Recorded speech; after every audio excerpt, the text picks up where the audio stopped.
کیا آپ جانتے ہیں کہ شیطانوں کے بھائی کون لوگ ہیں؟ اور قرآن پاک کن لوگوں کو کبھی بھی سمجھ نہیں آ سکتا؟ السلام علیکم، میں ہوں مسز خان اور آپ دیکھ رہے ہیں Mrs Khan voice and vlog. آج کے ولاگ میں خوش آمدید میری تمام یوٹیوب فیملی کو۔ امید ہے آپ سب خیریت سے ہوں گے اور الحمدللہ ہم بھی بالکل ٹھیک ٹھاک ہیں۔ اور آج رمضان المبارک کا دوسرا جمعہ ہے اور 13 روزے ہم گزار چکے ہیں۔ افطار کی بھی تیاریاں چل رہی ہے اور یہ جو سوٹ آپ دیکھ رہے ہیں تو میں نے سوچا کیوں نہ جمعے کے دن خود کو تھوڑا سا اسپیشل فیل کرایا جائے کہ ہمارے پاس رمضان المبارک کا ببرکت دن جمعہ مبارک آیا ہے، تو میں نے سوچا یہ سوٹ پہنتی ہوں، نکالا تھوڑی دیر کے لیے، پھر ارادہ بدل گیا کیونکہ کچن کے کاموں میں اس طرح کے کپڑے جو ہے وہ کمفرٹیبل نہیں ہوتے، تو میں نے جلدی سے چینج کیا اور پھر لگ گئی افطار بنانے۔ تو افطار میں میں نے بنائے پاپڑی چاٹ، ساتھ میں پکوڑے، رول، اسپاگیٹی، اور اس کے علاوہ میں نے بنائی فرینچ فرائز KFC اسٹائل، اور اس کی ریسیپی آج کے ولاگ میں آپ کے ساتھ شیئر کروں گی کہ آپ گھر پر اپنے بچوں کی پسندیدہ فرینچ فرائز بس بالکل بازار جیسی کیسے بنا سکتے ہیں۔ لیکن اس سے پہلے اگر آپ چینل پہ نئے ہیں تو چینل کو سبسکرائب کر لیں، ویڈیو پسند آ رہی ہو تو اسے لائک اور شیئر بھی ضرور کیجیے گا۔ تو جناب، افطار کی تیاریوں میں میری پوری کوشش ہوتی ہے کہ ہر چیز گھر میں تیار ہو، تو اس لیے پھر میں ہر چیز کو یہاں تک کہ پاپڑی وغیرہ، رول وغیرہ سب کچھ اپنے گھر پہ بناتی ہوں، رول پٹی تک گھر پہ بناتی ہوں۔ تو افطار بنانے میں مجھے تقریباً 2.5 سے 3 گھنٹے لگ جاتے ہیں، لیکن الحمدللہ ہر چیز فریش اور ہیلدی ہوتی ہے، صاف ستھری ہوتی ہے، جس بات کی مجھے تسلی ہوتی ہے تو میرا دل اطمینان سے ہوتا ہے۔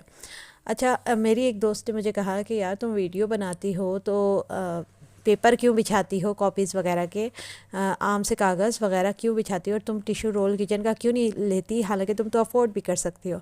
تو میری پیاری بہنیں جو میری ویڈیوز دیکھ رہی ہیں وہ ہمیشہ یہ بات اپنے ذہن میں رکھیں، چاہے آپ افورڈ کر سکتے ہوں یا نہ کر سکتے ہو۔ نہ کرنے والوں کے لیے تو ایک چلے مجبوری ہے کہ وہ نہیں کر سکتے۔ الحمدللہ میں افورڈ تو کر سکتی ہوں کچن ٹیشو، لیکن بات صاف یہ ہے کہ ہمیں جہاں تک ممکن ہو سکے اپنے پیسوں کی بچت کرنی چاہیے۔ ہمارے شوہر اتنی محنت سے دن رات اپنے کام میں وقت لگاتے ہیں، پیسے کما کے لاتے ہیں، تو ہمیں بھی چاہیے کہ ہم جہاں تک ممکن ہو ان کے پیسوں کی بچت کریں۔ اور آپ لوگ خود بھی سوچیں، جب ہم اسکول کالجز میں ہوتے تھے اور کوئی بھی سموسے وغیرہ لیتے تھے تو وہ کاغذ پہ رکھ کے ہی دیا کرتے تھے۔ یہ پلیٹوں کے رواج تو اب آئے ہیں، تو ہم اس وقت بھی ماشاءاللہ ہیلدی ہوتے تھے اور کوئی بیماری نہیں تھی، کوئی تکلیف نہیں تھی، تو پھر اب کیا ضرورت ہے کہ ہم ایکسٹرا دکھاوا کرنے کے لیے اپنے شوہروں کی حق حلال کی کمائی جو ہے وہ اس طرح کی چیزوں میں ضائع کریں۔ اچھا جی، اب ہم شروع کر رہے ہیں فرینچ فرائز کی ریسیپی۔ تو میں نے بڑے سائز کے آلو لیے ہیں اور ان کو موٹا موٹا چپس کی طرح کاٹ لیا ہے۔ اچھا، کیونکہ آئل میں اگر ہم انہیں بہت دیر تک فرائی کریں گے نا تو یہ کرسپی تو ہوں گے لیکن اندر سے صحیح طریقے سے پکیں گے نہیں، تو میں نے انہیں پہلے بوائل کیا ابلتے ہوئے پانی میں 2 سے 3 منٹ، بس آپ نے تقریباً 60 to 70% ان کو فرائی کر ابال لینا ہے۔ دین آپ نے ان کو نکال کر روم ٹمپریچر پہ آنے دینا ہے، پھیلا دینا ہے کسی ڈش میں پھیلا دینا ہے، یا ان کو ٹھنڈا ہونے کے لیے چھوڑ دینا ہے۔ پھر جب یہ ٹھنڈے ہو جائیں اچھے طریقے سے اور ان کا پانی بھی نکل جائے تو پھر آپ نے اس کے اندر کیا کرنا ہے کہ آپ نے اس کو ایک کھلی ڈش میں ڈالنا ہے، اور اس کے ساتھ ہی آپ نے لے لینی ہے 4 سے 5 ٹیبل اسپون کارن فلور کے، کیونکہ میرے آلو زیادہ تھے، آپ اپنے حساب سے لے لیجیے گا کارن فلور، اور اس میں نے 1 چمچ میدا ڈالا تھا، آپ چاہیں تو چاول کا آٹا بھی ڈال سکتے ہیں۔ بس ان کو مکس کیا، ان کے اندر میں نے ڈالا چاٹ مسالہ، تھوڑی سی پسی ہوئی کالی مرچ، سالٹ، ان کو مکس کر لیا۔ اگر آپ کے پاس اوریگانو ہو تو اوریگانو بھی ڈال سکتے ہیں، پیپریکا ہو تو پیپریکا بھی ڈال سکتے ہیں۔ مکس کر لیں اچھے طریقے سے، اور اس کے بعد اس کو آپ نے ان تمام فرائز کے اوپر ڈالنا ہے اچھے طریقے سے۔ اس پہ مکس کرنے کے بعد آپ نے 5-7 منٹ کے لیے فرائز کو چھوڑ دینا ہے تاکہ جو آلوؤں کے اندر نمی ہو نا وہ ان کو ایبسارب کر لے، اور جتنا اس کے اوپر کوٹنگ ہونی ہے وہ ہو جائے اچھے طریقے سے۔ فوراً سے آپ نے اس کو فرائی نہیں کرنا ہے، 5 منٹ آپ نے کم از کم اس کو ریسٹ دینا ہے۔ مکسنگ کی میں نے 5-7 منٹ کا ریسٹ دیا، دین میں نے ان کو اچھے کھلے آئل میں فرائی کر لیا۔ فرائی کیا تو ماشاءاللہ اتنے اچھے فرائز بنے کہ میرے بچوں نے بہت خوش ہو کے کھائے، بہت تعریف کی، بہت ان کو پسند آئے۔ اس کے علاوہ اسپیگیٹی بھی میں نے گھر پہ تیار کی تھی اور اس کی ریسپی میں آپ کے ساتھ کل شیئر کر چکی ہوں کہ تجربہ کامیاب رہا تھا، تو میں نے آج زیادہ بنائی۔ اب چلتے ہیں آج کے لیسن کی طرف، اور لیسن ہے پارہ نمبر 15 سورہ بنی اسرائیل۔ سورہ بنی اسرائیل کے بہت سے نام ہیں جن میں سورہ اسراء اور سورہ سبحان بھی شامل ہے۔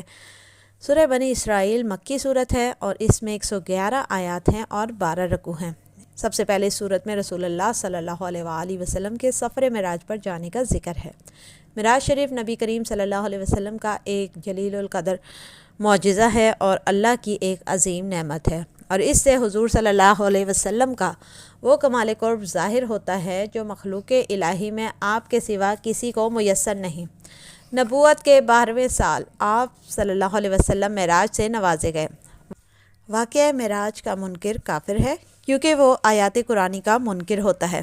اس سے آگے حضرت نوح علیہ السلام کی شکر گزاری کا ذکر ہے، اور پھر بنی اسرائیل کو مخاطب کر کے فرمایا گیا ہے کہ کتاب سے نصیحت حاصل کرو اور زمین پر فساد نہ مچاؤ۔ اگر تم بھلائی کرو گے تو اپنا بھلا کرو گے، اور برا کرو گے تو اپنا برا کرو گے۔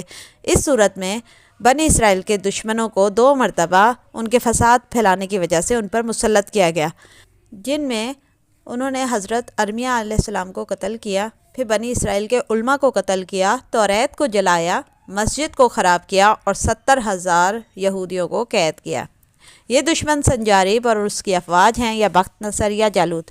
پھر آگے اللہ تعالیٰ نے بنی اسرائیل پر اپنی عنایات کا ذکر کیا ہے کہ جب تم نے توبہ کی اور تکبر سے باز آئے تو اللہ نے تمہیں ان پر غلبہ عطا فرمایا، اور پھر جب تم نے فساد برپا کیا اور حضرت عیسیٰ کے قتل کے درپے ہوئے تو اللہ تعالیٰ نے عیسیٰ علیہ السلام کو بچا لیا اور انہیں اپنی طرف اٹھا لیا، اور تم نے حضرت زکریا علیہ السلام اور حضرت یحییٰ علیہ السلام کو قتل کیا تو اللہ نے تم پر اہل فارس اور روم کو مسلط کر دیا تاکہ وہ تمہارے دشمن بنیں، تمہیں قتل کر دیں یا قید کریں یا اتنا پریشان کریں کہ تمہارے چہروں پر سے پریشانی ظاہر ہو۔ یہود نے تقریباً 70,000 انبیاء کرام کو شہید کیا تھا اور وہ فتنہ و فساد میں بہت آگے تھے۔ چنانچہ جب انہوں نے رسالت محمد صلی اللہ علیہ وسلم کے زمانے میں حضور اکرم صلی اللہ علیہ وسلم کی شان اقدس میں گستاخی کی اور حد سے بڑھے اور رسول اللہ صلی اللہ علیہ وسلم کی تکذیب کی تو قیامت تک کے لیے ان پر ذلت لازم کر دی گئی اور مسلمان ان پر مسلط کر دیے گئے۔ اس سے آگے اللہ تعالیٰ نے سورہ بنی اسرائیل میں انسان کے جلد باز ہونے کو بیان کیا ہے کہ کیسے انسان حالات سے تنگ ہو کر یا غصے سے خود کو اور اپنے گھر والوں کو اور اولاد کو کوسنے لگ جاتا ہے اور جلد مایوس ہو کر بددعائیں کرنے لگ جاتا ہے۔ ایسا ہرگز نہیں کرنا چاہیے۔ اس کے بعد رات اور دن میں جو نشانیاں رکھی گئی ہیں ان پر غور و فکر کرنے کو کہا گیا ہے، اور فرمایا گیا ہے کہ ہر انسان کی قسمت یا تقدیر اس کے ساتھ ہی لکھ دی جاتی ہے، اور کوئی نہیں جو کسی کو بد نصیب یا برا بنا سکے، البتہ دعا کے ساتھ قسمتوں کو سنوارا جا سکتا ہے۔ اس سے آگے پھر قیامت کا ذکر اللہ تعالیٰ نے فرمایا کہ اس دن کوئی جان کسی جان کا بوجھ نہیں اٹھائے گی، سب اپنے اپنے اعمال کی سزا و جزا پائیں گے، اور اللہ تعالیٰ صرف انہی قوموں پر عذاب بھیجتا ہے جو انبیاء کی تکذیب کرتے ہیں اور احکام خدا کی نافرمانی کرتے ہیں۔ پھر ایک اللہ کی عبادت کرنے اور والدین کے ساتھ نیک سلوک کرنے کا بھی حکم دیا گیا ہے، اور ان کے ساتھ بھلائی سے پیش آنے اور خدمت کرنے کا حکم دیا گیا ہے۔ جیسے انہوں نے بچپن میں تم پر رحم کیا تھا، اسی طرح والدین پر بڑھاپے میں رحم کرنے کی تلقین کی گئی ہے۔ آگے اللہ تعالیٰ نے دلوں کے بھید جاننے کے بارے میں بتایا کہ اللہ ہی ہے جو دلوں کے بھید جانتا ہے اور وہ توبہ کرنے والوں کو بخشتا ہے، اس لیے رشتہ داروں کو ان کا حق دینا، مسکینوں کا مسافروں کی مدد کرنا چاہیے اور فضول خرچی سے پرہیز کرنا چاہیے۔ اس صورت میں اللہ تعالیٰ نے فضول خرچ انسان کو شیطانوں کے بھائی قرار دیا ہے، اور شیطان اللہ کا بڑا ناشکرا ہے۔ اللہ تعالیٰ سب کا رازق ہے، وہ تنگی اور فراخی دیتا ہے، اس لیے مفلسی کے ڈر سے اولاد کو قتل نہیں کرنا چاہیے، کیونکہ ہر جان کو اس کے نصیب کا رزق ملتا ہے۔ بے حیائی اور بدکاری کے پاس بھی جانے سے منع کیا گیا ہے۔ قتل بھی زنا کی طرح ایک بڑا گناہ ہے۔ ناحق کسی کو قتل کر دینا گناہ کبیرہ ہے۔ یتیموں کے مال ان کے حوالے کر دینے چاہیے جیسے ہی وہ بالغ ہوں، اور ناپ تول میں کمی اور کوتاہی نہیں کرنی چاہیے۔ بے شک کان، دل اور آنکھ ان سب سے سوال ہونا ہے روز محشر۔ اور زمین پر تکبر سے نہ چلو، تکبر اللہ کو سخت ناپسند ہے، اور مشرکوں کو جہنم میں پھینکا جائے گا۔ اللہ کو اولاد کی حاجت نہیں، وہ ان سب بے معنی باتوں سے پاک ہے، اسے پاکی و برتری حاصل ہے ان باتوں سے، اور زمین و آسمان کی تمام مخلوق اللہ کی پاکی بیان کرتی ہے، اور قرآن ان کو سمجھ ہی نہیں آتا جن کے دلوں پر اللہ نے پردہ ڈال دیا ہے اور کانوں میں روئی کہ وہ قرآن کو سمجھنا ہی نہیں چاہتے اور نہ ہی سمجھ سکتے ہیں، جتنا مرضی کان لگا کر قرآن سن لیں۔ یہ آیت اس سلسلے میں نازل ہوئی تھی کہ جب کفار جو ہے کان لگا کے سنتے تو تھے لیکن ایمان نہیں لاتے تھے اور نہ ہی انہیں قرآن سمجھ آتا تھا، اور وہ ایک اللہ کے ساتھ جو ہے فرشتوں کو کبھی نعوذ باللہ خدا کی بیٹیاں کہتے تھے، کبھی حضرت عیسیٰ کو خدا کا بیٹا بتاتے تھے۔ تو ایسے لوگوں کو اللہ تعالیٰ نے ان آیات کے ذریعے جواب دیا ہے کہ اللہ کو اولاد کی ضرورت نہیں ہے، وہ پاک ہے، برتر ہے تمام دنیاوی رشتوں سے، اور تمام مخلوقات اللہ کی عزت اور پاکی بیان کرتی ہیں، اور قرآن ان جیسے لوگوں کو کبھی بھی سمجھ نہیں آ سکتا جن کے دلوں پر اللہ نے مہر لگا دی ہے یا جن کے کانوں پہ اللہ نے پردہ ڈال دیا ہے۔ کافر جو آپ صلی اللہ علیہ وسلم کو ساحر، کاہن، شاعر کہتے تھے، وہ اپنے کفر کے سبب ہلاک ہو گئے۔ بے شک شیطان ان کے آپس میں فساد ڈالتا ہے اور شیطان انسان کا کھلا دشمن ہے۔ اس سے آگے پھر نبیوں کو ایک دوسرے پر بڑائی دینے کا بیان ہے اور حضرت داؤد علیہ السلام کو زبور عطا ہونے کا بتایا گیا ہے۔ پھر قوم سمود کا ذکر ہے کہ کیسے ان کی نافرمانی نے انہیں ہلاک کروا دیا۔ اس کے آگے پھر دوبارہ سے حضرت آدم علیہ السلام کی تخلیق اور شیطان کے تکبر کا بیان ہے، اور پھر کافروں پر عذاب کی وعید اور نیکوں کے لیے اجر و ثواب کی نوید سنائی گئی ہے۔ اور جو دنیا میں قرآن کی آیتوں سے منہ پھیرتے ہیں، روز محشر اندھے اٹھائے جائیں گے۔ 5 نمازوں کا حکم ہے اور تہجد کی نماز بھی پڑھنے کا خاص ہے کہ یہ اللہ کے قرب حاصل کرنے کا ذریعہ ہے، اور صبح کے وقت تلاوت قرآن کریں کیونکہ صبح کے قرآن میں فرشتے حاضر ہوتے ہیں۔ مقام محمود خاص حضور صلی اللہ علیہ وسلم کے لیے ہے۔ قرآن پاک لوح محفوظ میں محفوظ ہے، دنیا میں کوئی بھی اس کی تبدیلی نہیں کر سکتا کیونکہ اس کی حفاظت کا ذمہ اللہ نے لیا ہے۔ کافر ہرگز ایمان نہیں لائیں گے، وہ اندھے، گونگے اور بہرے ہیں، ان کا ٹھکانہ جہنم ہے جہاں وہ ہمیشہ رہیں گے۔ اور اللہ وحدہ لا شریک ہے، اولاد سے پاک ہے، اس کا کوئی ہمسر نہیں، وہ اکبر ہے، سب سے بڑا ہے، تو اس کی بڑائی بیان کرتے رہو۔ بس یہی پیغام ہے سورہ بنی اسرائیل میں۔ امید ہے آپ کو پسند آیا ہوگا۔ ویڈیو دیکھتے رہنے کے لیے سبسکرائب کیجیے چینل کو اور مجھے دیجیے اجازت۔ اللہ حافظ۔